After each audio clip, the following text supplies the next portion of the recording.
বৰপেটাৰ জিলাত যিসকল জিলা পৰিষদ আঞ্চলিক পঞ্চায়তৰ কংগ্ৰেছ প্ৰাৰ্থী বিজয়ী হৈছে সেইসকলক আমি আজি সম্বৰ্ধনা জনোৱাৰ কাৰণে এই সভা আয়োজন কৰিছে। আৰু আজি আপোনালোকে দেখিছে যে নিৰ্বাচনৰ গণনাৰ ঠিক প্ৰাক মুহূৰ্তত যিদৰে বিভিন্ন প্ৰেছত দেখা পাইছিলে যে UDFৰ আকৌ উত্থান হৈছে, এই কথাটোকে আপোনালোকৰ এতিয়া বহুতৰ মনত সোমাই আছে। গুৱাহাটীৰ ফালে মই আহিলোঁ ধুবুৰীত, দেখিলোঁ যে 20টা জিলা পৰিষদৰ ভিতৰত 3টা জিলা পৰিষদতে আপোনাৰ তেওঁলোকে MLA থকাৰ পিছতো UDF জিকিছে।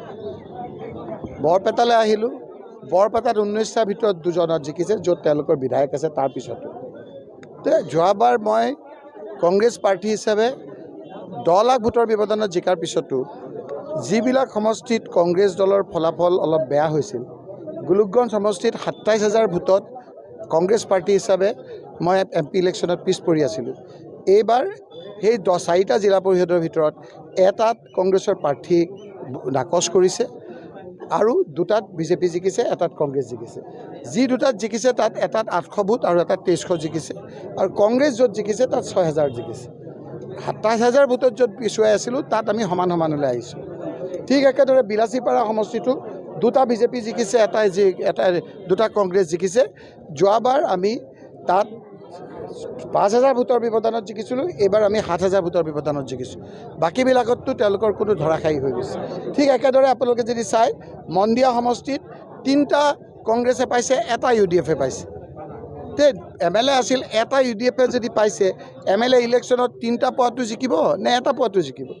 গতিকে যিখন ছবি গুৱাহাটীত দাঙি ধৰিছিল সেইখন যে সত্য নহয়, ৰাইজে যে এতিয়াও কংগ্ৰেছৰ লগত আছে, কোনো UDFৰ উত্থান হোৱা নাই। এতিয়া এটা কথা যিটো আমি কৈ আছোঁ, তেওঁলোকে চেষ্টাত আছে। আমি আগতো কৈছোঁ যে বদৰুদ্দিন আজমল ডাঙৰীয়াই যদি হিমন্ত বিশ্ব শৰ্মাৰ লগত মিতিৰালি নকৰিলেহেঁতেন, ৰাইজে কিজানি ইমান নাকচ নকৰিলেহেঁতেন। একেই ভুলটো আকৌ কৰিব কৈছে, য'ত 2টা UDF 2টা বিজেপি পাইছে, তেওঁলোকৰ মিতিৰালি ইয়াত হ'বলৈ বিচাৰিছে পঞ্চায়তত। ৰাইজেতো চাই আছে, 26ৰ এই কথাবিলাক আপোনাৰ ভোটৰ বাকচত আপোনাৰ উত্তৰ পাব। সেইকাৰণে আজি আপোনালোকৰ যোগেদি আমি আজি কৈছোঁ যে পঞ্চায়ত নিৰ্বাচনৰ সময়ত শাসনত থকা দলটো সদায় জিকে। যেতিয়া তৰুণ গগৈ ডাঙৰীয়া যেতিয়া মুখ্যমন্ত্ৰী আছিল, ৰকিবুল হুছেইন যেতিয়া পঞ্চায়তৰ মন্ত্ৰী আছিল, 26,000 আমাৰ ৱাৰ্ড মেম্বাৰ আছিল, তাৰ মাজত 21,000 জিকিছিলোঁ। 219টা জিলা পৰিষদৰ ভিতৰত আমি 195টা জিকিছিলোঁ। 219টা পঞ্চায়তৰ ভিতৰত 90% আমি জিকিছিলোঁ। কিন্তু 6 মাহৰ পিছত কংগ্ৰেছ দলক ৰাইজে প্ৰত্যাখ্যান কৰিলে। হিমন্ত বিশ্ব শৰ্মা ডাঙৰীয়াই ঠিক বুজি পাইছে যে তেওঁৰ এইবাৰ যেনেধৰণে ৰিজাল্ট হ'ব লাগিছিল পঞ্চায়তত, তেনেধৰণৰ হোৱা নাই। কাৰণ তেখেতে নিৰ্বাচনৰ সময়ত যিখিনি কথা দিছিল যে আপোনালোকে 15 লাখ টকা পাব, লাখপতি বাইদেউ পাব, সেই কথা বতৰাবিলাক কাৰ্যত পৰিণত কৰা নাই। বিভিন্ন জাতি জনগোষ্ঠীক তেওঁ ঠগাইছে।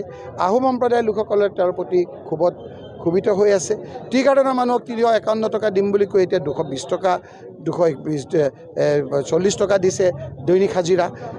বঙালী সম্প্ৰদায়ৰ লোকসকলেও উপযুক্তভাৱে তেওঁলোকৰ মন্ত্ৰী পোৱা নাই, তেওঁলোকৰ ৰাজনৈতিক প্ৰতিনিধিত্ব পোৱা নাই। ব্ৰহ্মপুত্ৰ ভেলীত এজনো বঙালী মন্ত্ৰী নাই।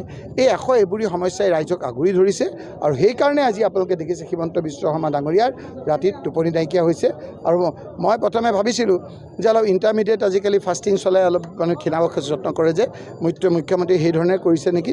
পিছত গম পালোঁ যে মই যেনে ক'লে নহয়, ৰাতি বোলে উঠি পেলাইও দেখে গৌৰৱ গগৈ ভূতে তেওঁক খেদি ফুৰিছে।